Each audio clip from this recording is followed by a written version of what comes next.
From FingerLakes1.com, you're listening to episode number 95 of the Inside the FLX podcast.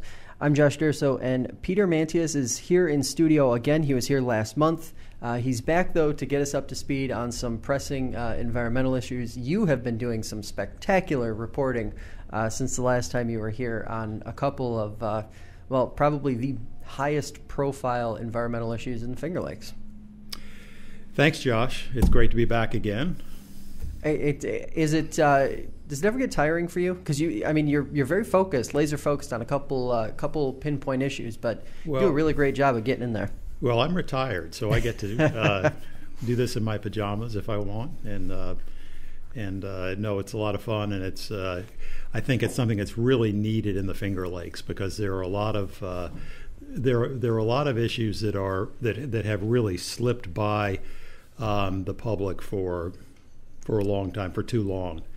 And I think that some of these issues are beginning to get the focus that they really deserve. Okay, so let's jump into one of those issues that just recently, in the last week or two, you've published a couple big stories. Starting things off with when I see the words radioactive landfill leachate all in the same headline, draws my attention to. I'm like, what does that mean? So I guess first of all, we're going to show a little bit of a story here, but I want you to walk us through the story that you published on January 23rd titled DEC Overlooks Red Flags for Radioactivity in Landfill Leachate. What does that mean? Well, this issue has been sort of festering for almost 4 years now since the statewide ban on fracking. Cuomo put that in, I think, at the end of 2014. But although the state does not allow high-volume hydrofracking for natural gas, it does allow landfills in the southern tier to accept certain fracking wastes from Pennsylvania, and of course they love to get rid of it because it's really a problem. The Marcellus is according to some people, the most radioactive of all the shale formations in the United States. So it stands to reason that you at least want to really monitor what's coming out of the drilling into those formations. New York has been, I would say, very relaxed in the standards that it uses to test whether the stuff coming across the border is radioactive or not. And the DEC, the New York State Department of Environmental Conservation, basically says their position is we only accept certain waste. We only accept the good waste. And they believe that the landfills are protected because they have radioactivity monitors that the trucks must drive past before they dump their loads. And they also say, as a backstop, we also check the leachate that comes out of the landfills. And we haven't found anything that is particularly alarming in those reports. So that's where we stand. Now, this story is about the Hakes landfill, which is about 7 miles northwest of Corning in Painted Post. It is one of now only 3 landfills in New York State that currently accept the fracking waste from Pennsylvania. Number 1 is the Chemung landfill just to the east of Elmira. Number 2 is Hakes, and then I believe it's the Highland landfill that is also doing it. Seneca Meadows took some for a little while, but no longer does. And I believe there's also a landfill in near Buffalo that did take the fracking waste, but no longer does. So, okay, this story is about the fact that the Hakes landfill near Corning wants to expand. And because it wants to expand, there happens to be a requirement for an environmental impact study on that expansion. But the DEC has allowed the company, which is Casella, they own the landfill, they have allowed Casella to develop an environmental impact statement that does not include issues regarding radiation and the health effects of radiation. So it's not it's out of bounds. Or the DEC allowed an environmental impact statement to be written that excluded that. Now, there is going to be a public hearing on this on February 13th. So the public will be able to give some feedback on this. Mm-hmm. But now this story has to do with a lawsuit that's been filed over the fact that the DEC is not requiring a full airing of the radioactivity issues. And it's a lawsuit that was brought in November by the Sierra Club. And the Sierra Club, in order to bolster its case, has found 3 expert witnesses, and they are raising really serious issues about whether there is radioactivity in this landfill or not. And basically the findings are that there are red flags for radioactivity that the DEC needs to pay attention to, and there certainly needs to be further testing to see whether this implies what these scientists are almost certain it does imply, which is that there's a real risk of radon gas coming out of the landfill. How, just in terms of, for the casual listener / viewer, how serious is this? How much of a health risk does this pose? What are you finding as far as, you're hearing from experts, you're reading a lot of different materials across the board. What kind of health risks on a basic level could someone who lives within range or could possibly be impacted by it feel or experience? Well, obviously, I'm not an expert on this, so I have to rely on indirect information from what other experts say. And in this case, one of the affidavits was filed by David Carpenter, who is a very well-known and well-respected public health official in Albany. He has his medical degree is from Harvard Medical School. He's the former head of the Wadsworth Laboratory in Albany for the Department of Health. He's widely known and widely respected. He basically is saying, if this continues, New Yorkers are going to be at a higher risk for cancer, for birth defects, and for the risk of shortened lifespans.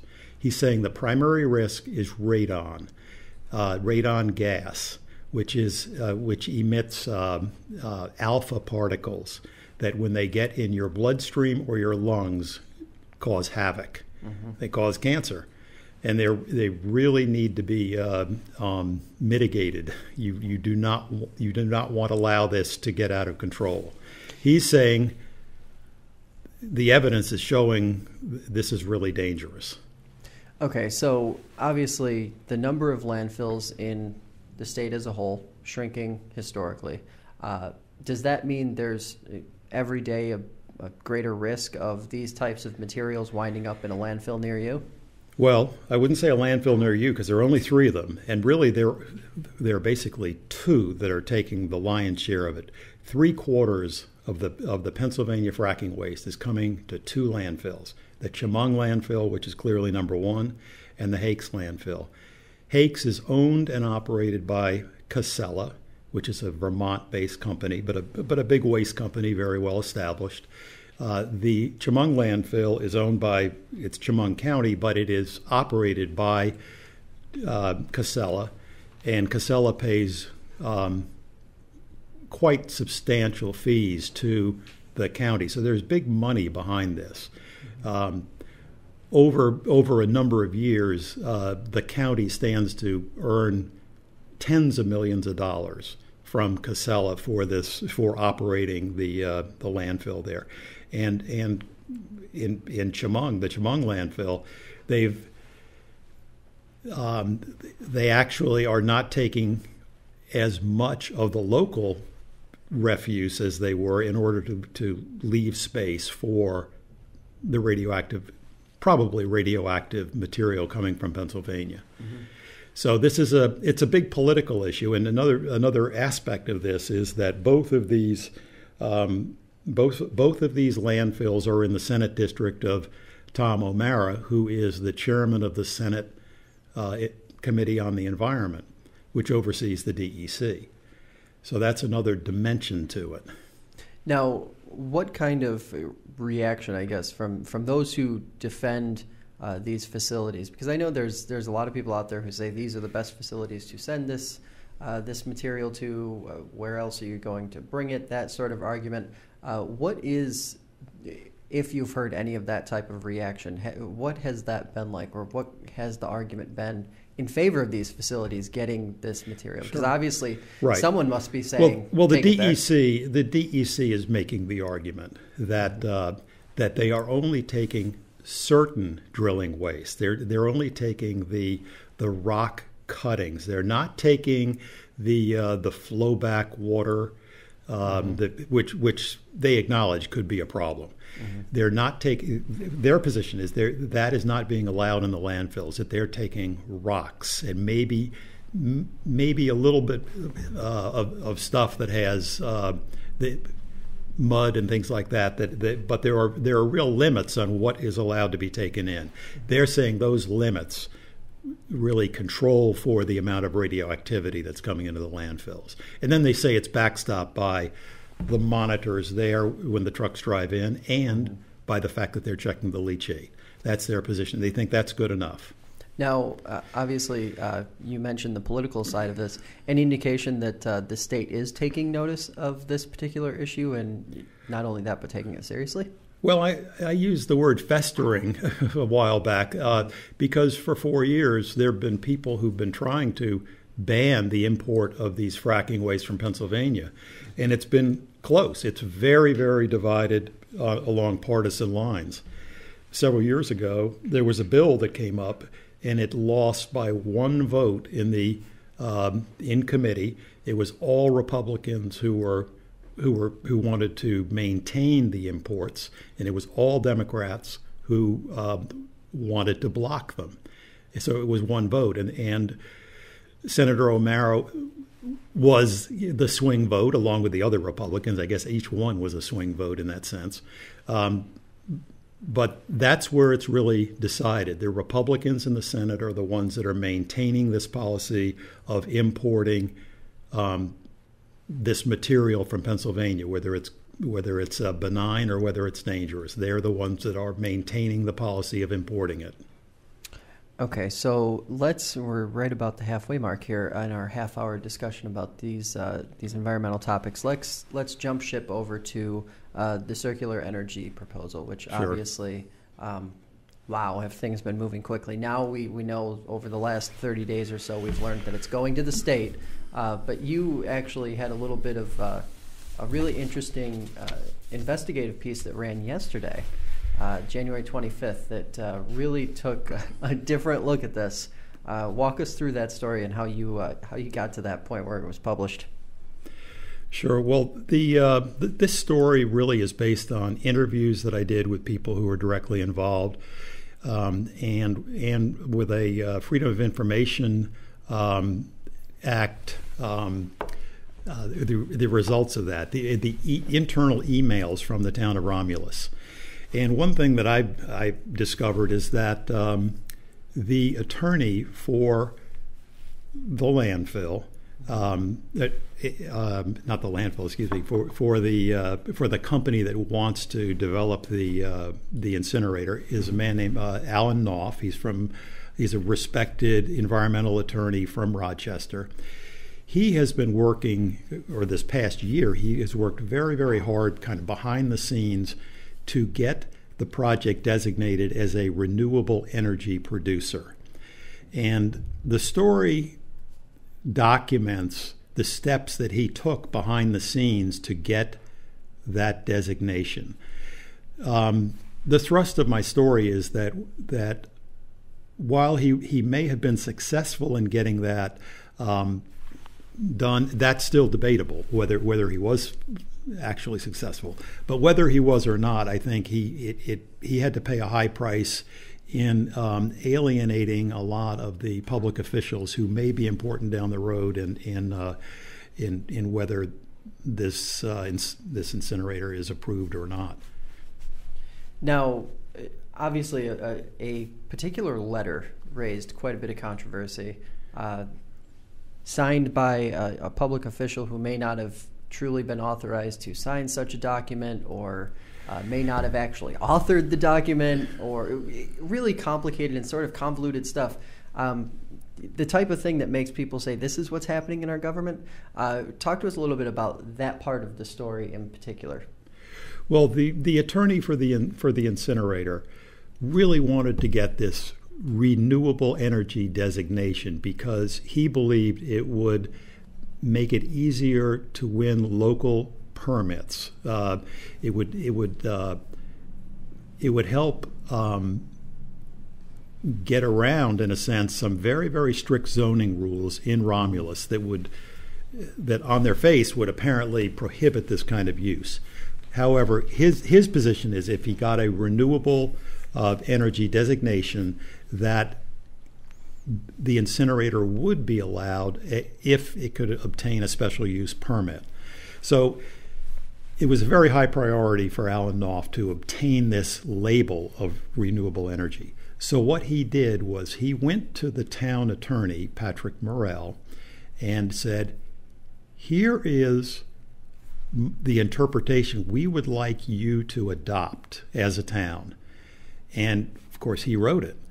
And or I assume either Alan or some other attorney or someone in the company put it together. The legal team for circular energy.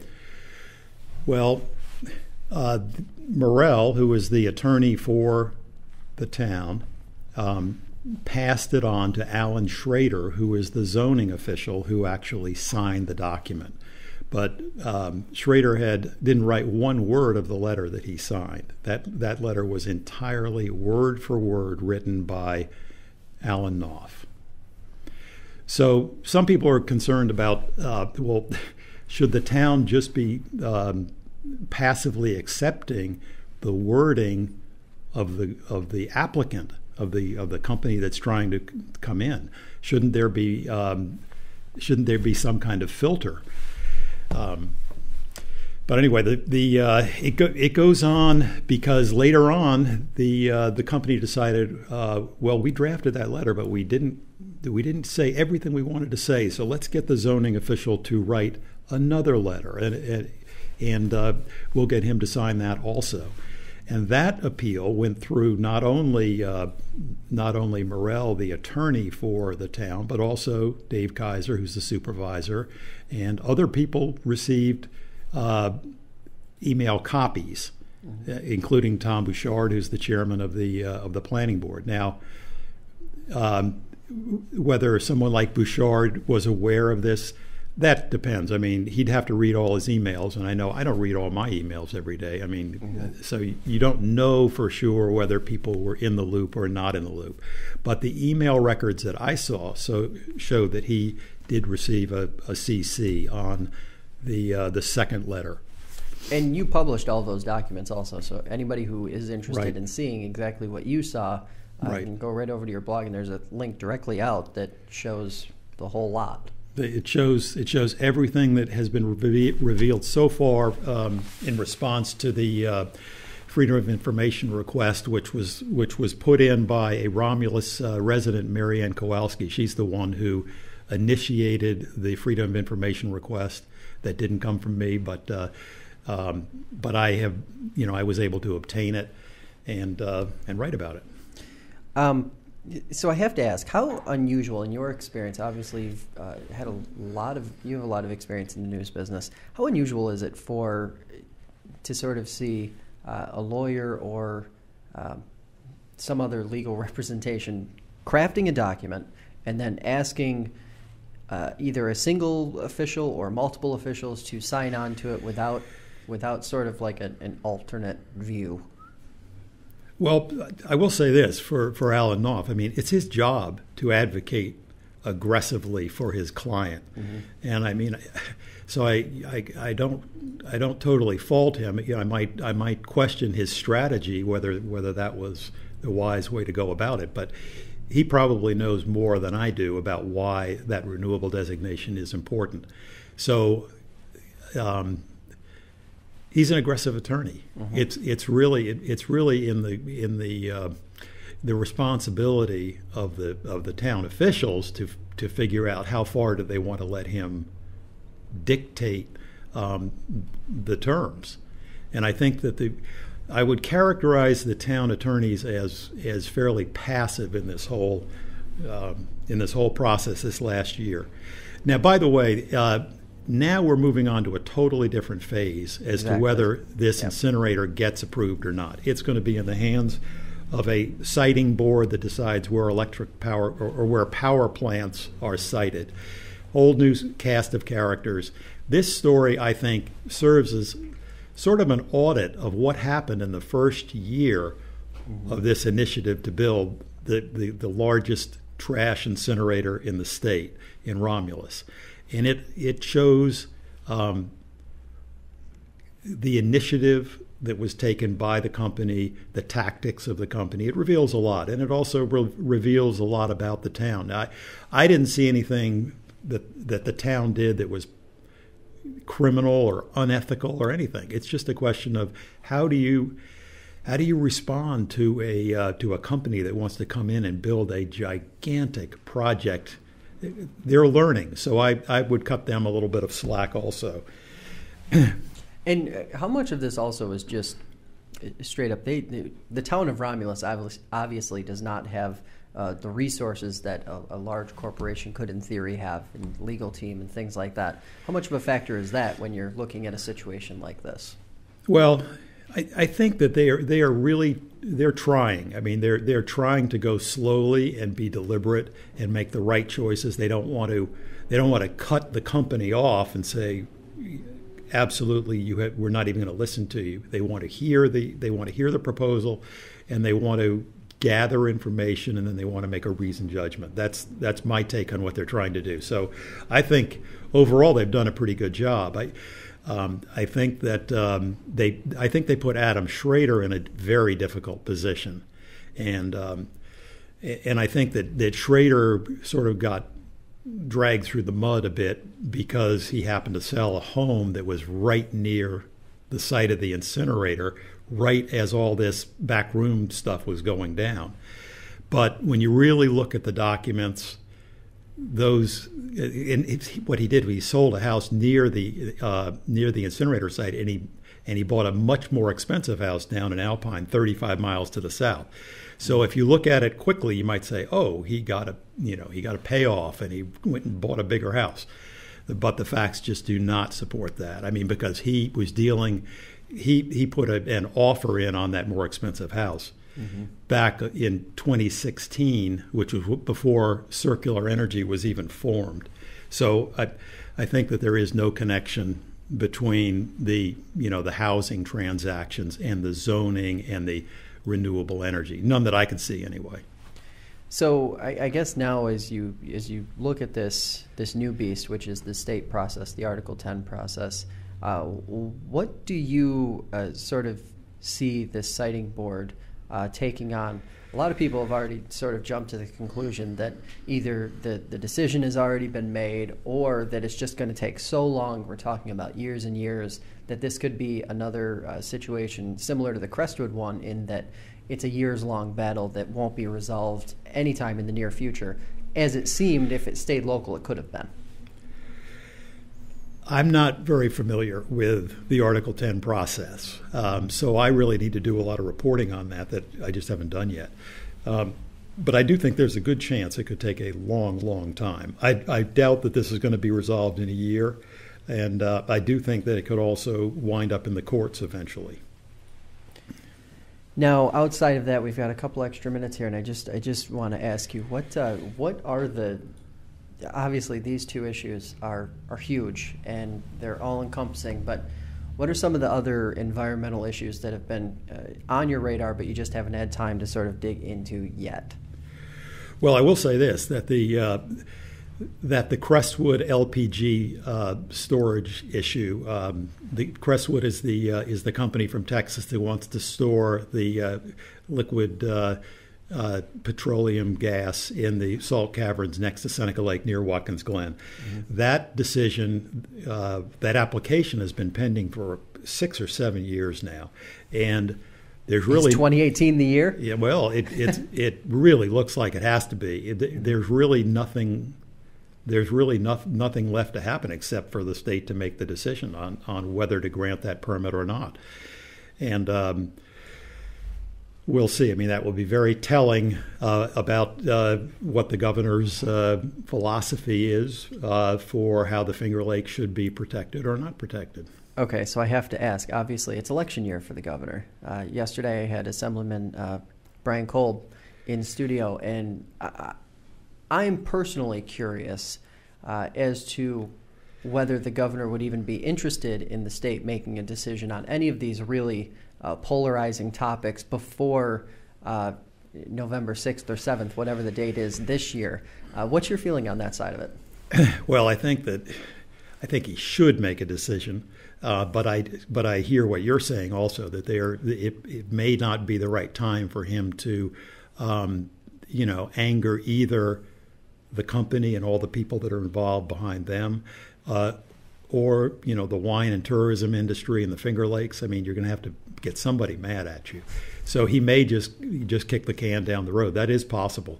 But on the other hand, I would not be surprised to see a final decision this spring. All right, well, I really appreciate you coming in, and obviously we'll be having you back again to talk more about these issues. They aren't going away, and they're really complex, so we're really grateful for you reporting on them and continuing to be a force in the Finger Lakes on this topic. Thanks for having me, Josh. I hope we can come back. Definitely. Well, that's going to do it for us today. I'd like to thank Peter, our listeners, and of course FingerLakes1.com for making this podcast possible. Inside the FLX airs Sundays at 7 p.m. on Spectrum, channel 1304, and is available on iTunes, Stitcher, and the FingerLakes1.com app. Thanks for listening, and we will catch you next time.